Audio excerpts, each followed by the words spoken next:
The crowd outside the Fresh Mart supermarket stood frozen, like statues. A glossy black Bentley had just screeched to a stop right at the curb, standing out in an almost surreal way amid the dusty parking lot of a suburban Boston shopping plaza. This was Dorchester, a neighborhood where luxury cars like this rarely ever appeared. No one had any idea what was about to happen. The car door opened. A woman stepped out, tall, radiant, power emanating from every stride she took. She wore an elegant cream-colored jumpsuit. Her red-soled Louboutin heels struck the asphalt with sharp, deliberate clicks. Her glossy brown hair was neatly tied up. Diamond earrings shimmered beneath the afternoon sun. A Cartier watch caught the light, flashing so brightly that several people had to raise their hands to shield their eyes. It was Margaret Ellington. In Boston, everyone knew her. In fact, all of America did. The tech billionaire, founder of Viridian Labs, cover star of Forbes, Fortune, and Wired, one of the most powerful women in the United States. The woman every mother wished her daughter would become. The woman business leaders dreamed of having even 5 minutes of conversation with. But today, Margaret wasn't here for a meeting. Not for an interview. Not to buy a bottle of premium wine. She was walking straight toward a janitor. He stood beside a row of shopping carts, a broom in his hands, sweeping dry leaves scattered across the sidewalk. His dark blue uniform was faded and wrinkled from being washed too many times. His black hair was tangled, as if it hadn't been combed in days. Stubble covered his chin, not long enough to be called a beard, not short enough to look neat. His eyes were sunken, fixed on the ground as though he were trying to avoid the entire world. He looked up when he heard the sound of heels approaching. Confused, startled. No one ever came up to him voluntarily, certainly not a woman from an entirely different world like this. Margaret stopped in front of him, less than a meter away. She smiled, softly, warmly, and with a sincerity that felt almost unreal. "My name is Margaret," she said. The man blinked several times, as if he needed to confirm this wasn't a hallucination. "Rowan," he replied, his voice hoarse from disuse. "Rowan Becker." Then, before anyone had time to breathe, she said something no one could have imagined. "I've been watching you," Margaret said, her voice gentle but firm. "For the past 3 weeks, I've come here almost every day. I've seen how you talk to customers, not out of obligation, but because you genuinely listen to them. I've seen how you explained change to that little kid, patiently, clearly, like a real teacher. I've heard you discussing data, business, optimization algorithms with the warehouse manager, as if you'd lived in that world your entire life." Her heart was pounding so fast she could hear it herself. "I don't know who you are, where you come from, or what brought you here, but I believe, truly believe, that you don't belong in this place. You just need a second chance." Rowan stood still. No one had ever spoken to him like this. No one had ever seen anything in him beyond a lost janitor. "So," she took a breath, "I want to ask you the craziest question of my life." She looked straight into his eyes. "Will you marry me?" The street seemed to stop breathing. An elderly woman pushing a cart froze mid-step. 2 teenagers nearly dropped their Slurpees. A man in his car rolled down the window, unable to believe what he was seeing. Inside the supermarket, employees behind the glass stared with eyes wide as saucers. Rowan's mouth fell open. This had to be a joke, a prank, hidden cameras, some outrageous challenge by bored rich people. There was no way a woman like her would propose to a worn-out janitor like him. A bitter smile crossed his face. "If you're really serious," he said, "go inside, buy a ring, come back out, kneel down, and ask me again, as if you truly mean it." The crowd erupted in whispers. "Is he crazy? Who turns down a billionaire?" But Margaret didn't waver. She wasn't offended. She wasn't embarrassed. "All right," she said. Then she turned around and walked straight into the supermarket. 5 minutes later, she came back out. In her hand was a black velvet box. She opened it. Inside was the most expensive diamond ring the supermarket carried. $47,000. The diamond wasn't enormous, but it was sharp, clear, and brilliant enough to make the entire crowd fall silent. And then, in front of dozens of people, recording, crying, laughing, live streaming, Margaret Ellington knelt down on the dusty pavement. "Rowan Becker," she said, her voice trembling but her gaze unwavering. "Will you marry me?" Rowan stood frozen, as if turned to stone. Phones were raised everywhere. Some people cried, some laughed. Traffic slowed as drivers leaned out of their windows. An elderly man clutched his chest, overwhelmed. Rowan looked down at the woman kneeling before him, the woman who had everything, yet was offering him what he had lost long ago: belief. His eyes burned. He nodded. "Yes," he whispered, "I will."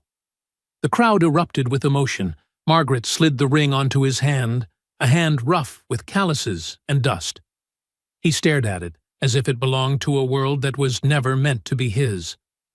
She stood up and smiled.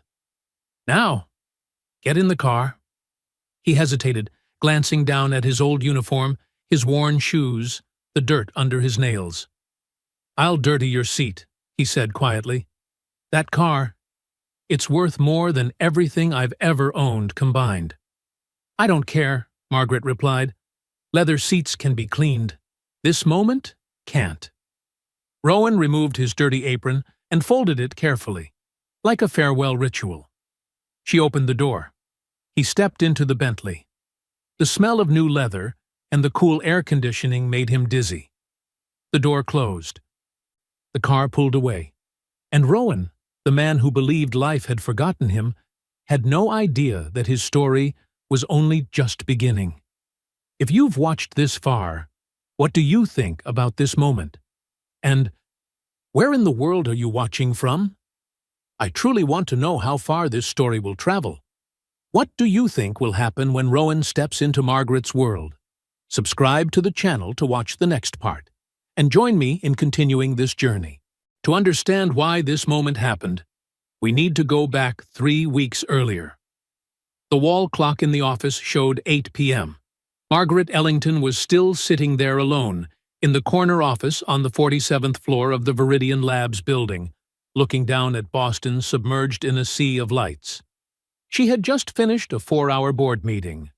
Revenue this quarter was up 23%. The stock had reached an all-time high. A new partner from Japan had just signed a $200 million contract. On paper, everything was perfect. Yet she had never felt so empty. The room was vast, filled with expensive things. A mahogany desk imported from Italy, handcrafted leather chairs from England, abstract paintings on the walls worth millions of dollars. And yet, there was no laughter, no warmth, only the low hum of the air conditioner and the ticking of the clock. Margaret looked down at the photograph on her desk, Chloe, her daughter, grinning broadly on her 5th birthday. A pink princess dress, a castle-shaped cake, eyes glowing with happiness. That smile was the only thing still strong enough to pull her out of bed every morning.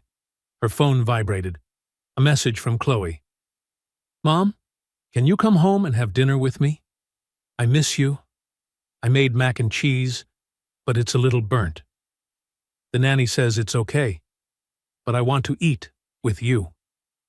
Margaret closed her eyes, tears welling up. How many dinners had she missed? How many bedtime stories? How many Sunday mornings making pancakes? How many moments that no amount of money could ever buy back?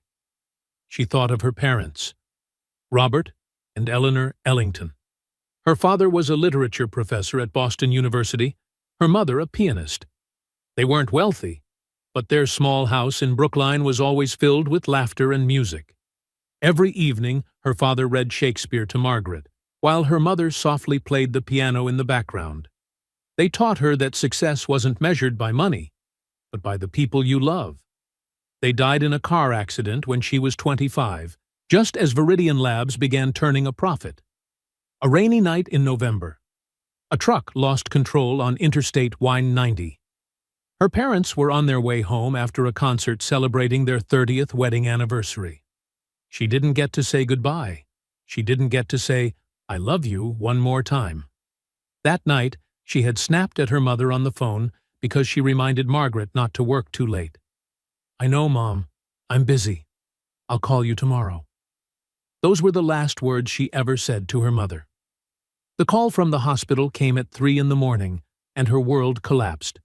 For months afterward, she couldn't sleep, couldn't eat, couldn't do anything except sit in the dark, asking herself why she hadn't said "I love you" one more time. Then there was Daniel, her husband. They met at Harvard, at a conference on artificial intelligence. He was a doctoral researcher in architecture. She was an MBA student. He was tall, handsome, with a smile that made her forget everything else. They fell madly in love, the kind of love she thought existed only in novels. Their wedding took place in a small church in Cape Cod, with only about 50 guests. Daniel cried while reading his vows. Margaret believed they would walk through life together until the very end.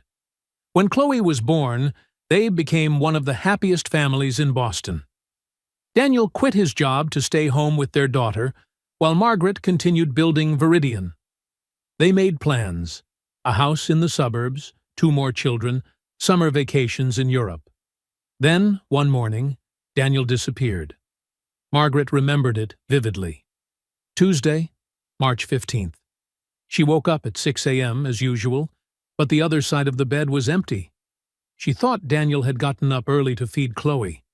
When she went downstairs, Chloe was sitting alone in the dining chair, crying from hunger. Daniel was nowhere in the house. The car was still in the garage. His wallet was on the table. His phone was still charging on the nightstand. But Daniel, the flesh and blood man, was gone. No explanation, no message, no warning signs. The police searched for months. The FBI got involved, suspecting criminal elements. Private investigators were hired at a cost of hundreds of thousands of dollars. But there were no traces, no body, no evidence of kidnapping, accident, or suicide. Daniel, 32 years old, had simply vanished from the world. Chloe was only 2 at the time. She kept asking again and again, "Where's Daddy, Mom? Where did Daddy go?" Margaret didn't know how to answer. She could only hold her daughter and cry. For years, she waited.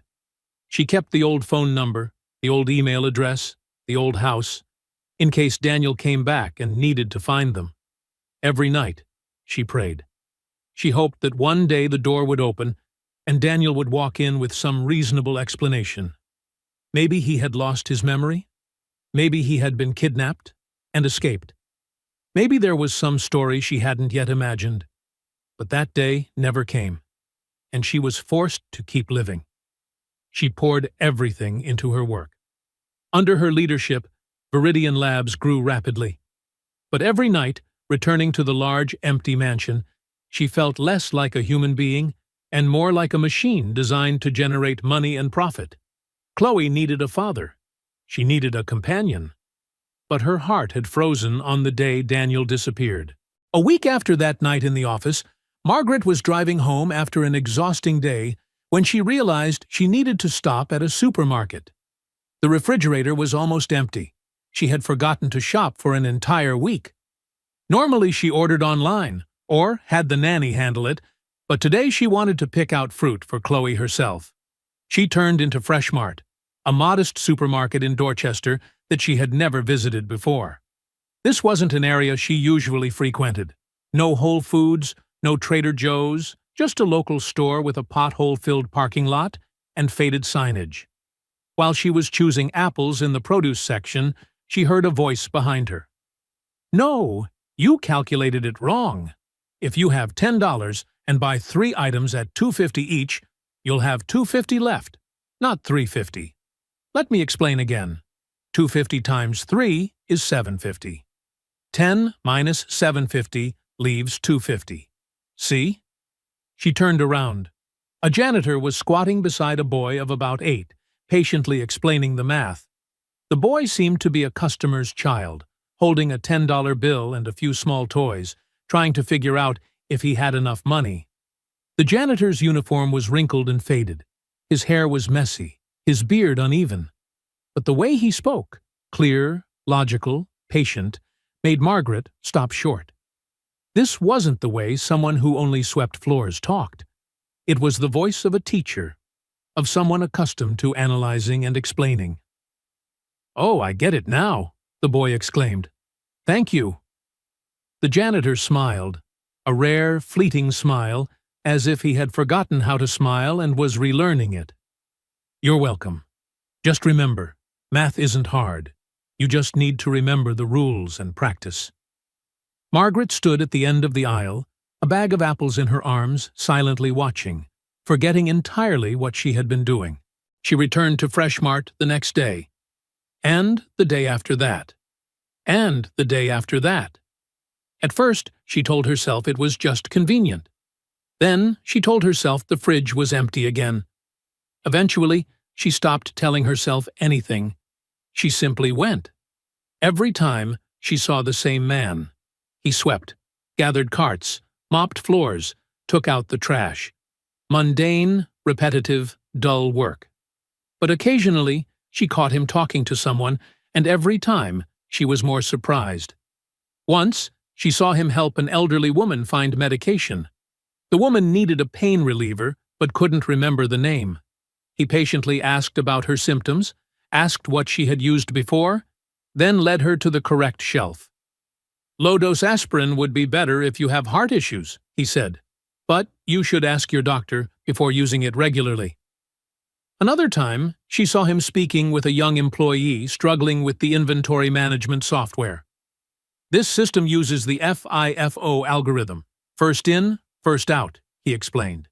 "If you want to optimize it, you need to track inventory by batch numbers, not product codes. That will reduce losses from expired goods." Yet another time, she overheard him discussing shopping habits with the store manager.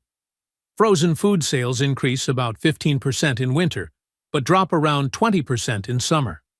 If you adjust display space seasonally, revenue could increase by at least 10%. Data from large chains consistently shows that. The manager looked at him as if he had just spoken a foreign language. Process optimization, customer data analysis, FIFO algorithms, seasonal consumption trends. These were concepts familiar only to industry insiders.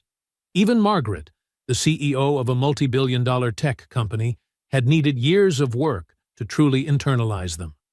Who is he? Margaret wondered every night as she lay awake, unable to sleep. Why was someone who spoke like this sweeping floors in a suburban supermarket? She began to investigate. Carefully, discreetly. She didn't want to invade his privacy, but she had the resources to learn the basics. His name was Rowan Becker, 42 years old, had worked at Fresh Mart for 3 years, lived alone in a small nearby apartment. No criminal record, no debts, no listed family contacts, as if 3 years ago he had stepped out of nothingness. But when Margaret dug deeper, and with a billionaire's resources that wasn't difficult, she found a name. Familiar, yet strange.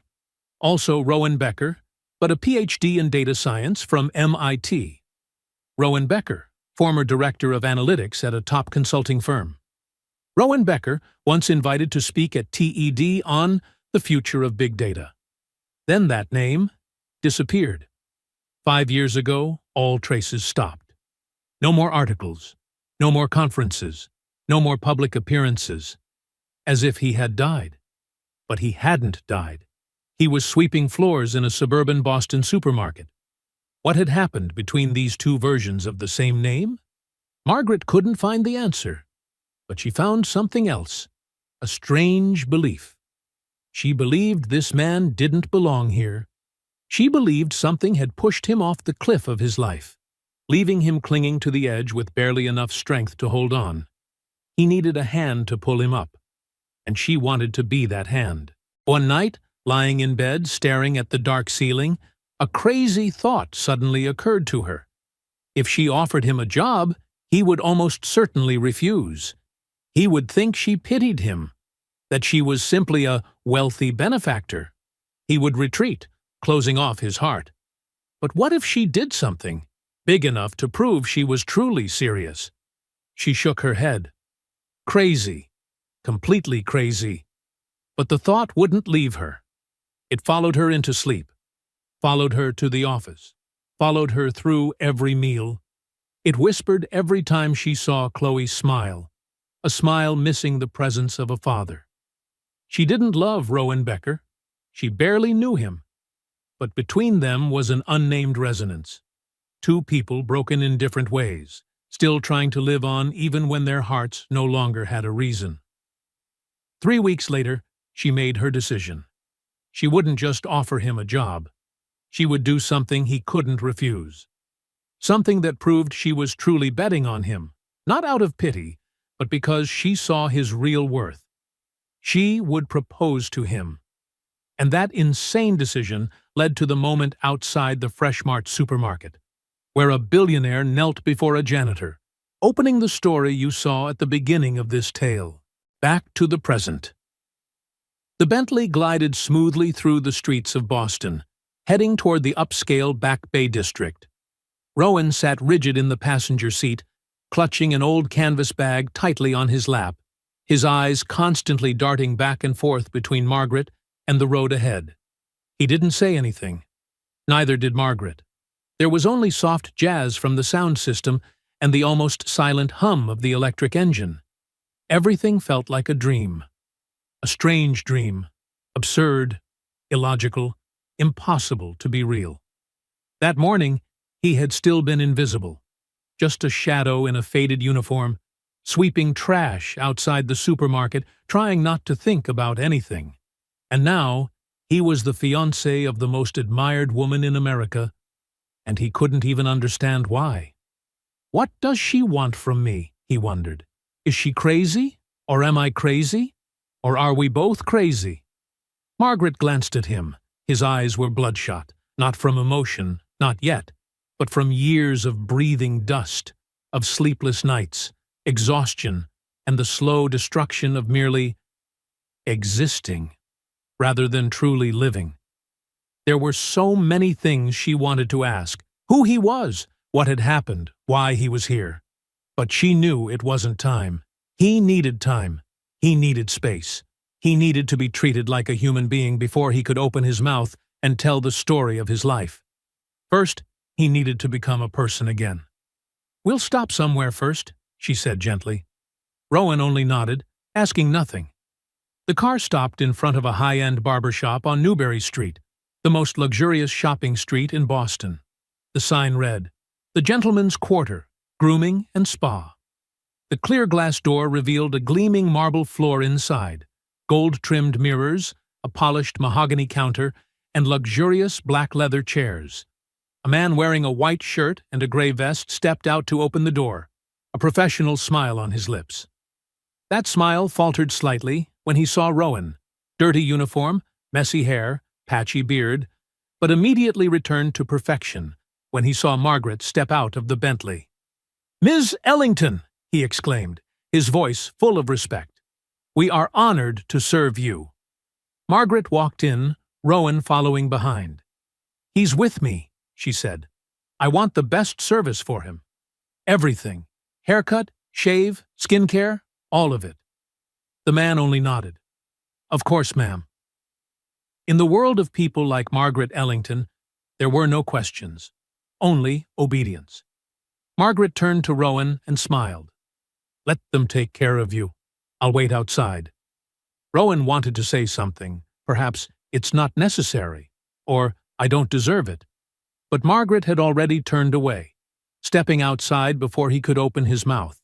For the next hour and a half, Rowan sat motionless in the black leather chair, closing his eyes and letting unfamiliar hands work on his body. They cut his hair, long tangled strands falling to the floor, lock by lock. They washed his hair, warm water and herbal shampoo sinking into his scalp, rinsing away years of dust. They shaved him, each gentle stroke of the razor gliding over his cheeks, his chin, his neck, peeling away the shell he had built over so many years.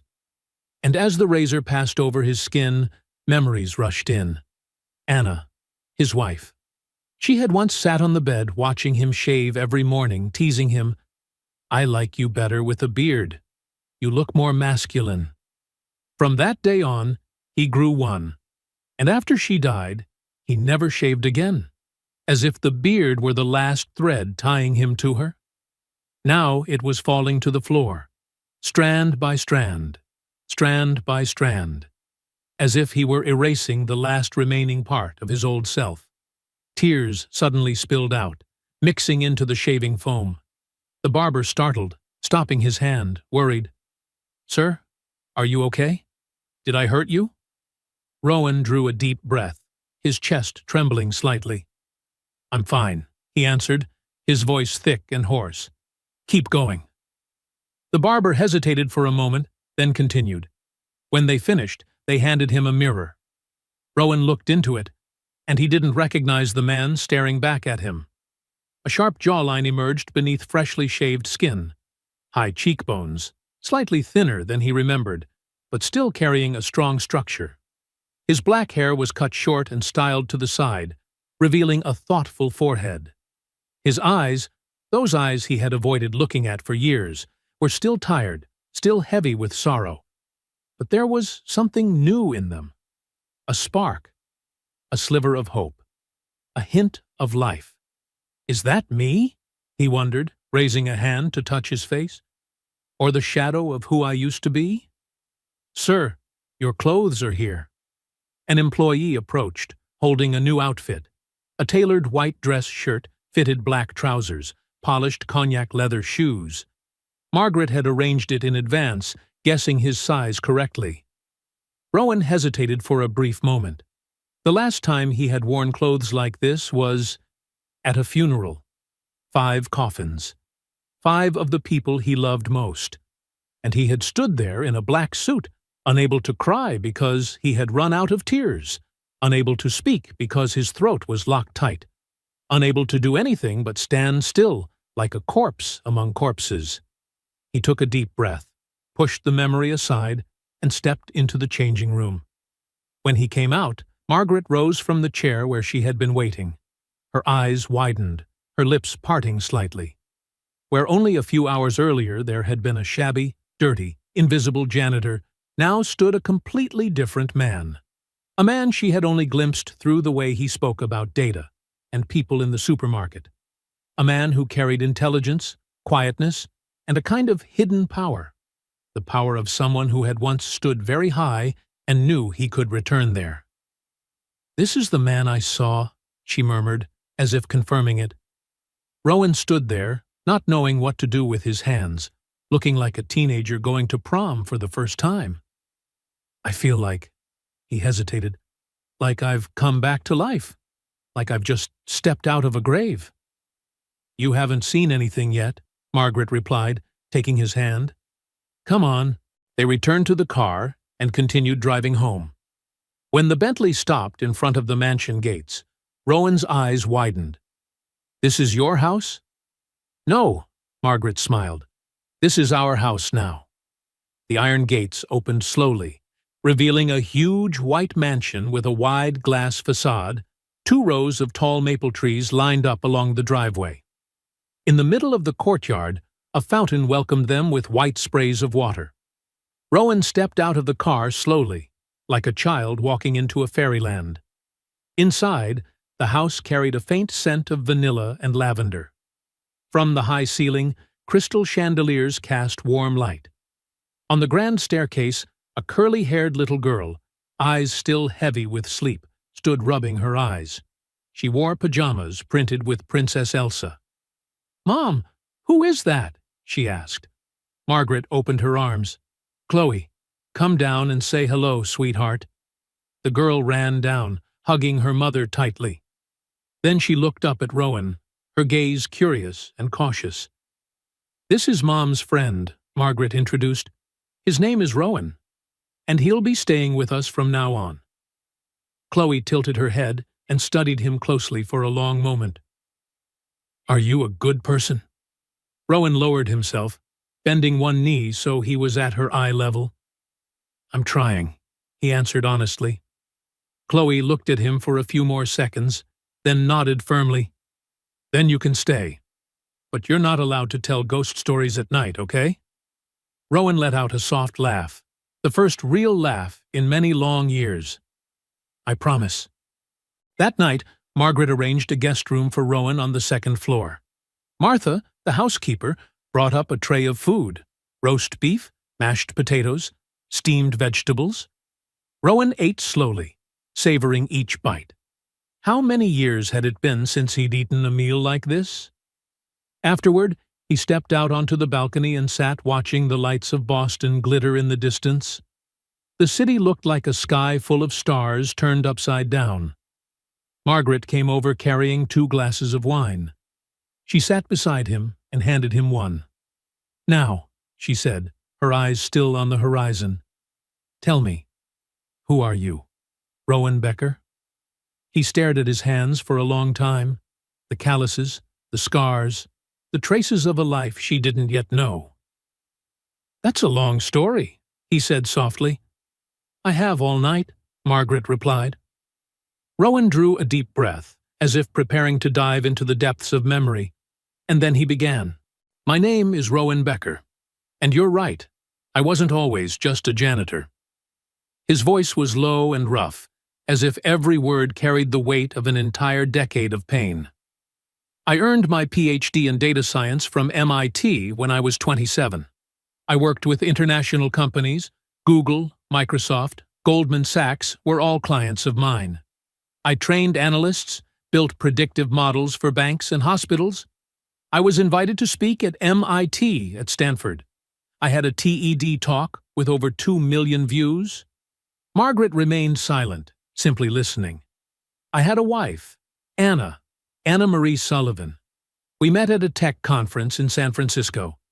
She was a software engineer, brilliant beyond words.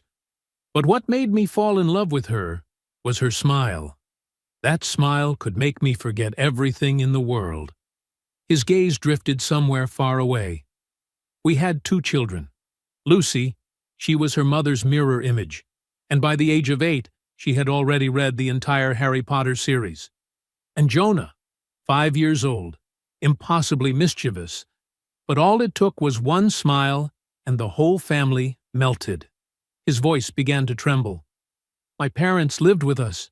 My father had been a mathematics professor at Boston University. My mother was a nurse. They retired early to be close to their grandchildren. The house in Newton was always noisy.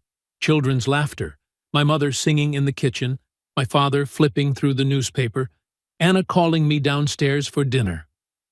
He stopped and closed his eyes. "That was a perfect life. I had everything a man could ever dream of." Silence stretched for a long moment, until one day in December.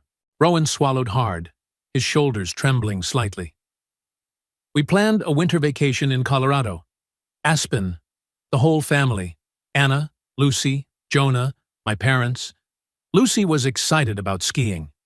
Jonah kept asking, 'Dad, are there snowmen there?' He drew a deep breath, his breathing uneven. That morning I had an important meeting. A major client from Washington, D.C. had flown to Boston. The meeting couldn't be postponed.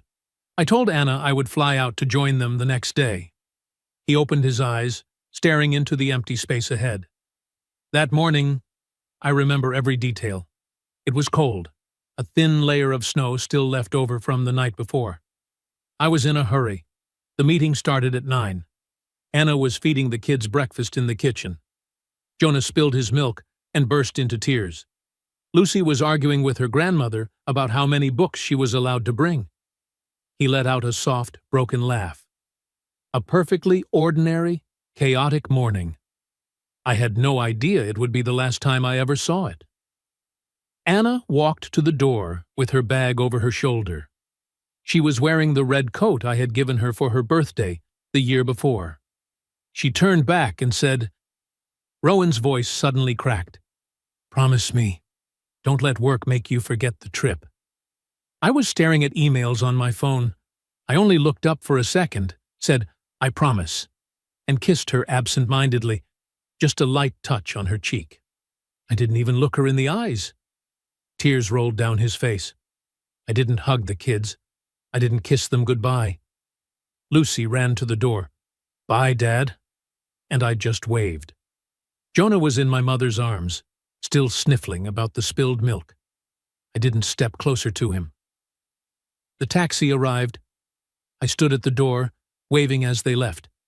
Anna, Lucy, Jonah, my parents, the 5 people I loved most in the world, got into the car and headed for the airport. That was the last time I ever saw them. Margaret raised a hand to cover her mouth, tears already streaming down her face. The plane took off at 9 a.m. from Logan Airport, Rowan continued. United Airlines, Flight 1892 to Denver. At 9:47, while the plane was at 35,000 feet over Pennsylvania airspace, a technical failure occurred. The aircraft lost control and crashed into the Allegheny Mountains. He stopped. There were no survivors. 157 passengers and crew. 5 of them were mine. The air felt heavy enough to touch. I found out from the television. I was sitting in a conference room, preparing to present. Someone turned on the breaking news about the crash. I looked up and saw the flight number, United 1892. The rest? I don't remember clearly. People told me I screamed, smashed my laptop, collapsed onto the floor. My colleagues had to call an ambulance. When I woke up, I was in the hospital. Mr. Becker, the doctor said, we're very sorry. That was when I knew it wasn't a nightmare. The days that followed were hell, Rowan continued, his voice dropping lower. I had to go to the morgue to identify the bodies. 5 people. The 5 people I loved most. He closed his eyes.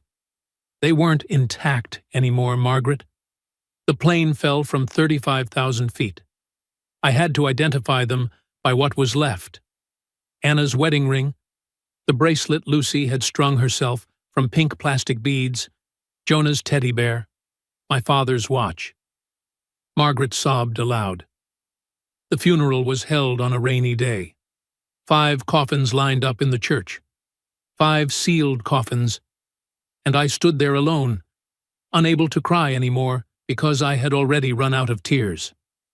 After the funeral, I couldn't live in that house for even one more day. Everything reminded me of them. My father's chair, the corner of the kitchen where my mother cooked porridge, Lucy's room filled with stuffed animals, Jonah's room full of toy cars. I started drinking. 1 glass, then 2, then an entire bottle. Whiskey was the only thing that let me sleep without dreaming about them.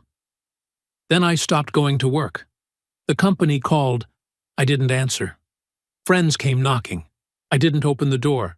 I just wanted to disappear from the world. A year later, I lost my job. 6 months after that, I lost the house because I couldn't pay anymore. I sold everything. I kept exactly one thing. He reached into his jacket pocket and pulled out a small, worn box. He opened it. Inside was a family photograph. Anna, Lucy, Jonah, his parents, and him, all smiling brightly. This is the only thing I have left.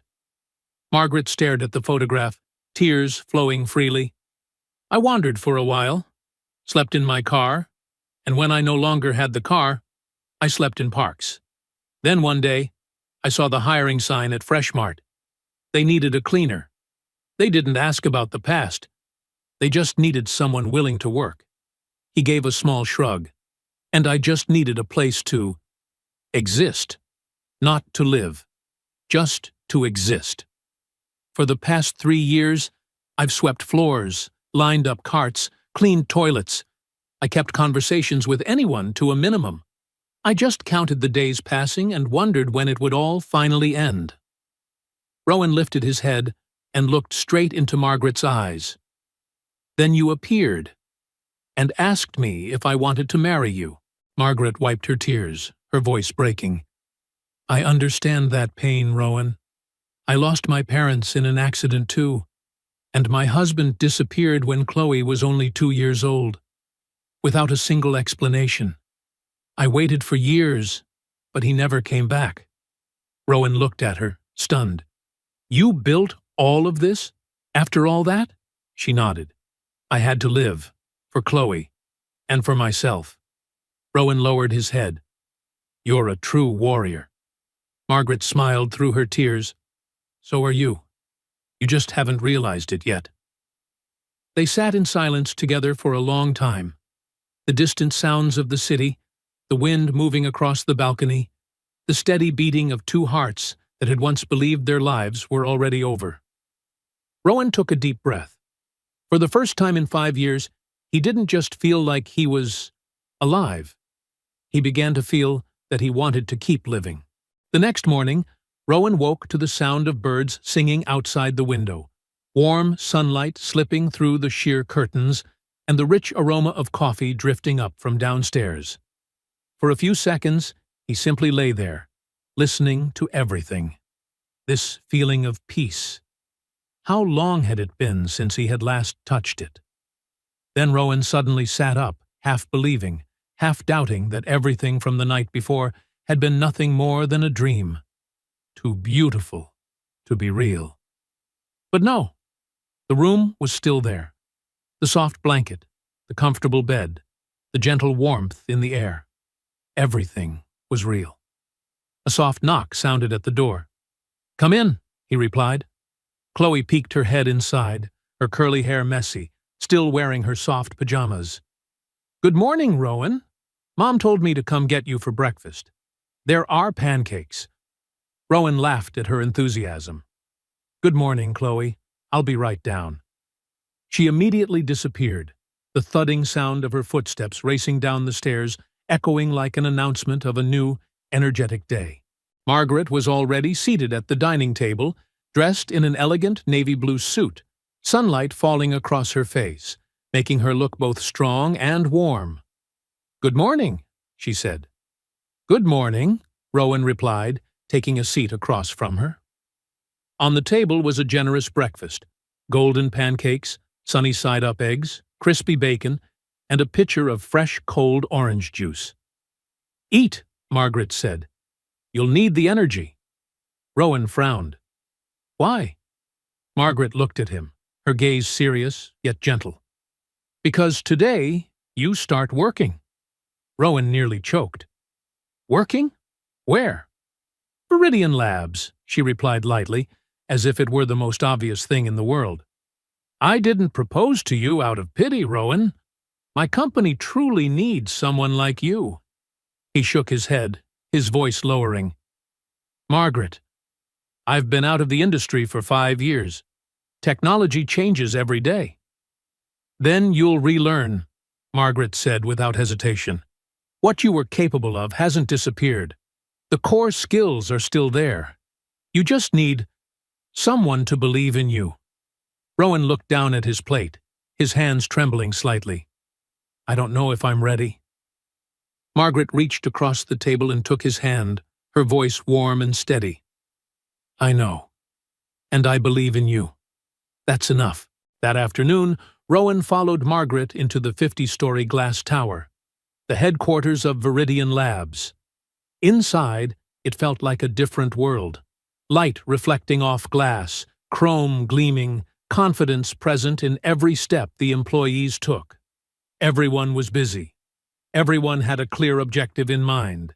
And then, all eyes began to turn toward Rowan. Who is that? I've never seen him before.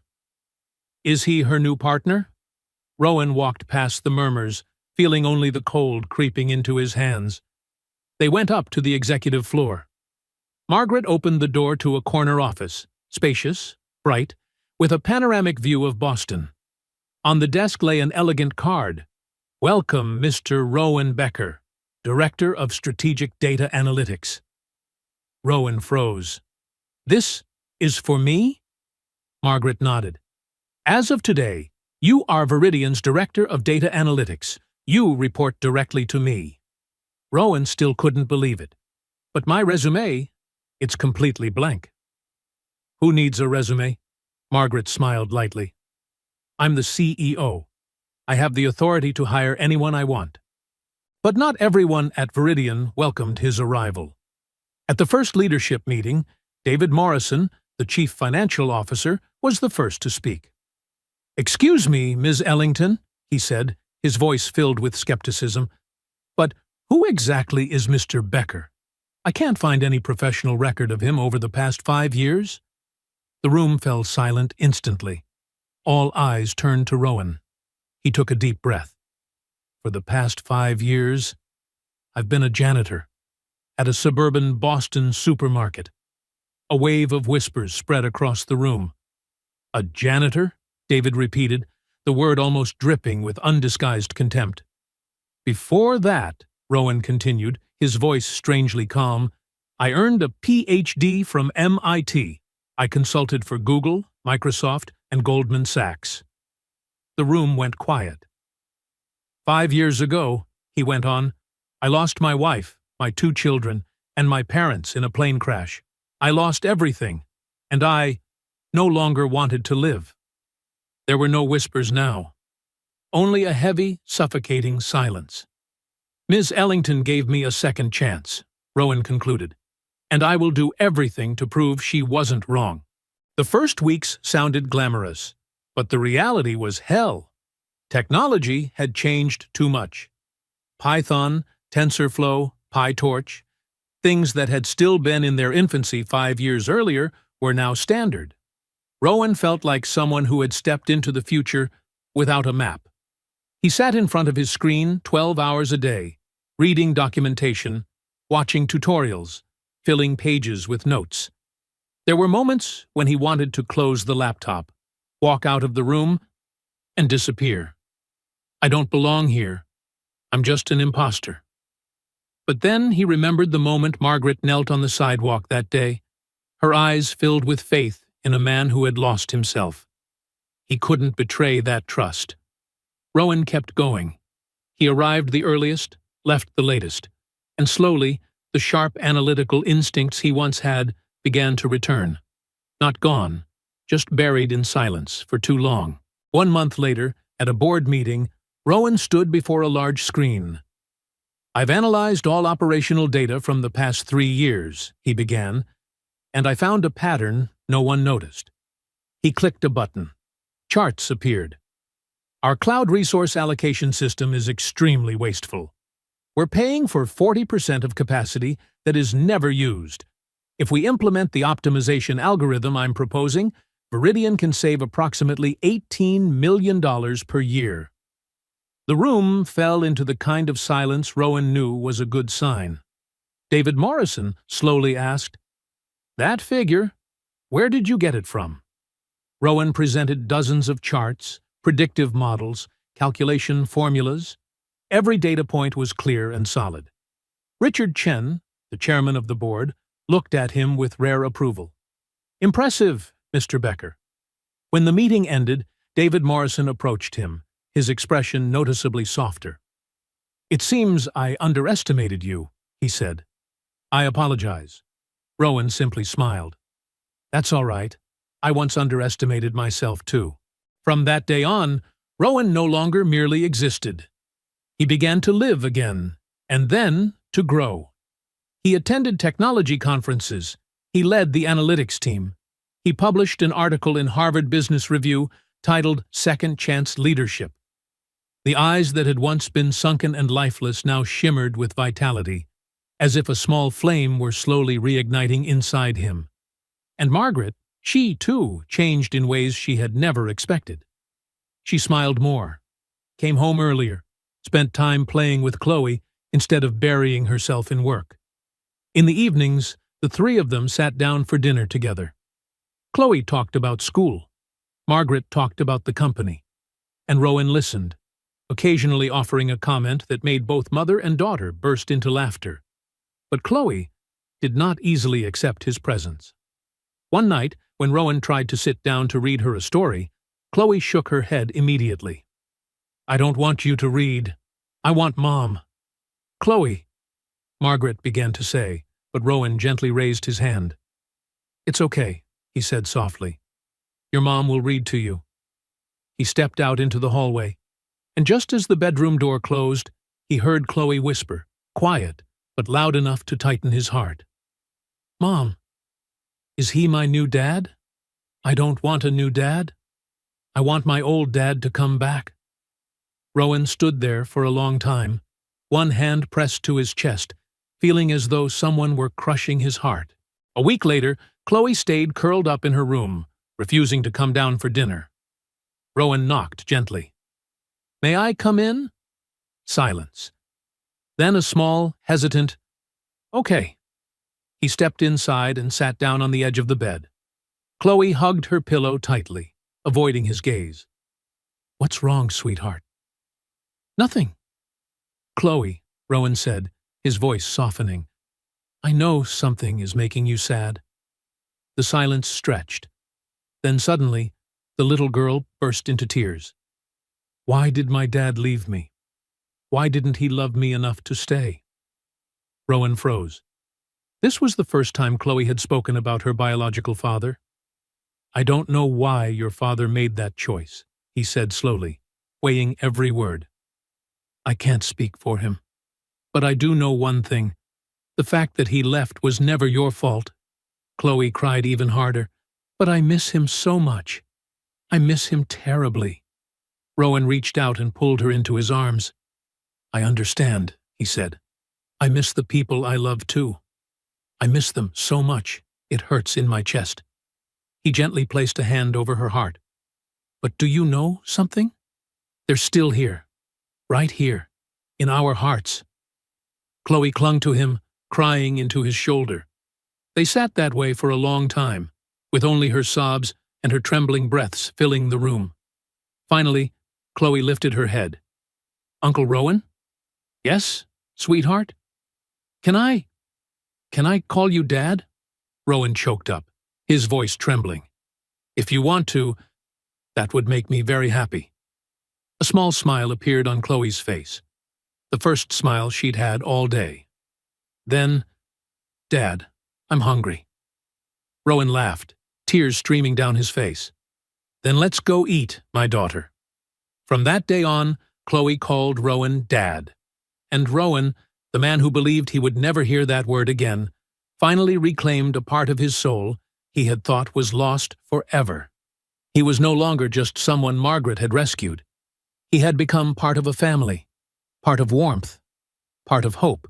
One late autumn night, with golden leaves carpeting the walkway, Rowan and Margaret sat together on the balcony.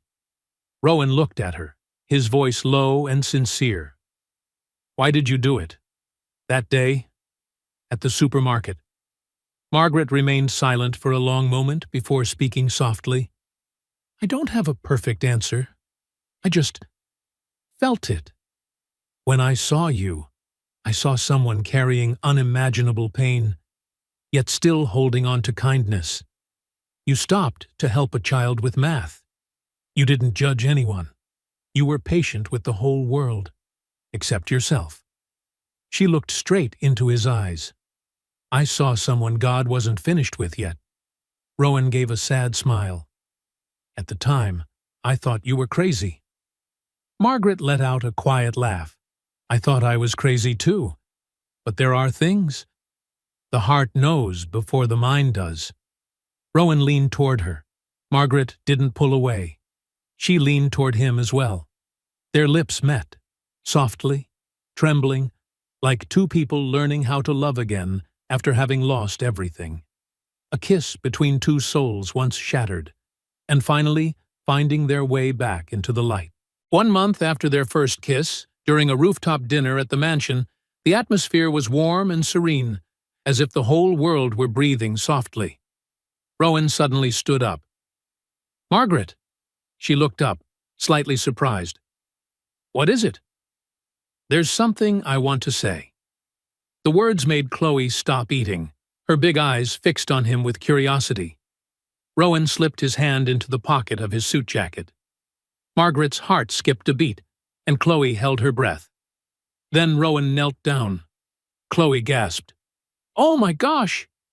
In his hand was a shimmering platinum ring, the ring he had bought with his first 3 months' salary at Viridian. Rowan looked up at Margaret, his eyes trembling but filled with resolve.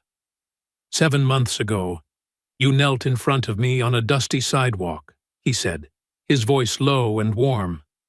You gave me a chance I never thought I deserved. You saw something in me, something I myself had stopped seeing.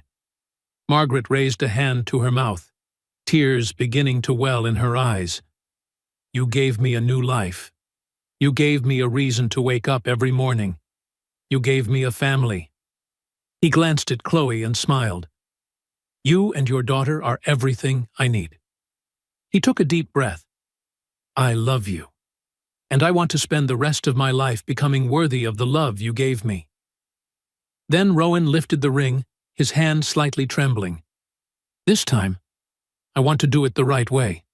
Margaret Ellington, will you be my wife? Tears streamed down Margaret's cheeks. Yes, she whispered, then broke down crying. 1,000 times, yes. Chloe jumped up like a tiny firework. Yay! Mom and Dad are getting married! Rowan slid the ring onto Margaret's finger, the hand that had pulled him back from the edge of despair. And on the rooftop, under the soft golden lights, the three of them held each other tightly. It was the embrace of a family reborn, the embrace of hearts that had once been shattered, now finding one another again. 2 months later, Margaret and Rowan were married in an old church in Cambridge, just a few blocks away from MIT. Unlike the lavish weddings people often imagine for a female billionaire, their ceremony was simple and intimate. Only 80 guests, family and true friends, exactly as Margaret wished. She didn't need a grand stage. She only needed a moment that was real. As Rowan stood at the end of the aisle, watching Margaret walk in wearing an elegant white wedding dress, her hand holding Chloe's as the little flower girl, his heart felt as though it might burst with happiness. This was something he had once believed he would never have again.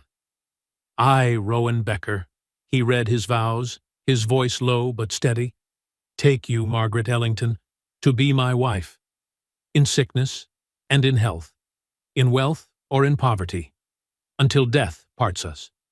Then he looked into her eyes and added softly, and beyond that, I promise to always remember that you saw me at a time when I could no longer see myself. When they shared their first kiss as husband and wife, the church filled with applause, warm, heartfelt, and full of blessing. 1 week after the wedding, as breakfast came to an end, Rowan turned to Margaret. I want to visit them. He didn't need to explain. Margaret understood immediately. Let me go with you. They drove to Mount Auburn Cemetery in Cambridge, a historic cemetery with winding paths and maple trees turning red and gold in the autumn light. Beneath the canopy of leaves, 5 graves lay side by side, silent and solemn. Rowan knelt down and placed 5 bouquets of fresh flowers on the headstones. Anna, Lucy, Jonah, Dad, Mom. I'm sorry it took me so long to come back. Tears fell onto the cold stone. I once believed I didn't deserve to keep living. I once thought happiness was a betrayal of those who were gone. But then I met someone who gave me a second chance. He laid his trembling hand on Anna's grave. You will always be my first love. Our children will always be my angels. But now, I want to live. I want to live for them, too. Margaret stood behind him, tears streaming down her face, her hand resting gently on her husband's shoulder. As they returned to the car, the maple trees still whispered in the autumn wind, their red leaves glowing like small flames. Rowan walked slowly toward the passenger seat and drew a deep breath. For the first time in many years, his chest no longer felt heavy, as if the stone that had pressed on his heart for so long had finally been lifted. He took Margaret's hand. She smiled. And in that moment, amid the quiet cemetery and the autumn colors of Cambridge, his life truly began again. 3 years have passed since the day Margaret knelt on the sidewalk in front of Freshmart. The moment that overturned Rowan's entire life. Now, Rowan is the co-CEO of Viridian Labs. Not because he is Margaret's husband, but because he has proven his capabilities through dozens of major projects, breakthrough innovations, and a level of leadership the board had never initially seen in him. Chloe, now 8 years old, calls Rowan Dad, as naturally as if there had never been a void there at all. Together, they've built small rituals just for the two of them. Reading before bedtime every night, making pancakes on Sunday mornings, and watching the Red Sox every summer. Just like a family that has been close for a very long time. And then, something new appeared. Margaret became pregnant. When the pregnancy test came back positive, she sat down on the bed and cried for an entire hour. Not out of fear, but because pure happiness surged through her chest. Rowan cried too. He had never thought he would have another child. Never thought he deserved another chance to be a father. The night before Margaret gave birth, Rowan barely slept. He stood by the bedroom window, looking out at the misty Boston night sky, city lights glowing like stars scattered across the ground. And memories came rushing back. Anna, Lucy, Jonah. Those faces, those voices, those smiles returned to him like a slow-motion film. Tears fell uncontrollably. For the first time in many years, he didn't try to swallow the pain down anymore. He let it flow. He allowed himself to truly cry. "Anna," he whispered into the darkness, "have you forgiven me? Are you happy to see that I've found happiness again?" There was no answer. Only the soft Boston wind moving through the trees outside the balcony. But deep within him, a sense of peace spread. As if somewhere, Anna was smiling and nodding at him. Their son was born on an early spring morning, when cherry blossoms were blooming all across Boston like bursts of pink against the blue sky. They named the boy Wyatt Ellington Becker. When Rowan held Wyatt for the first time, his hands trembled uncontrollably. The tiny body fit perfectly in his arms, breathing as lightly as a butterfly's wings. Wyatt's eyes were tightly shut, his tiny hand gripping Rowan's finger. "Hello, my son," Rowan whispered, his voice like a prayer. "I've waited for you, for a very long time." Chloe stood nearby, her eyes shining. "Can I hold him?" Rowan nodded gently, placing Wyatt into Chloe's arms and guiding her carefully on how to support his head. "Little brother." Chloe leaned down and whispered, "I'll protect you. I promise." Rowan and Margaret looked at each other, both their eyes filled with tears. But these were tears of completeness. This was their family.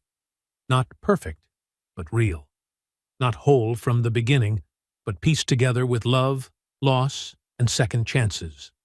A family in the truest sense. If you've listened this far, perhaps your heart has traveled with Margaret and Rowan through every depth and every height. From a dusty sidewalk in front of Freshmart, to a church aisle in the heart of Cambridge, to peaceful afternoons in a garden filled with children's laughter. This is not just the craziest proposal Boston has ever seen, but a story about second chances, about wounds that seem like they will never heal, and about how sometimes all it takes is one person willing to believe in you one more time. What do you think about Margaret's choice that day? If it were you, would you have the courage to kneel before someone the entire world considers lesser, simply because you saw something in them that no one else could see anymore? Let me know how you feel in the comments. Who did you relate to most in this story? And where in the world are you watching from? If you believe that every person deserves a second chance, help this story travel a little farther. Tap like on the video, leave a small comment, and subscribe to the channel with notifications turned on so you won't miss the next healing journey. Thank you for staying until the end of the story.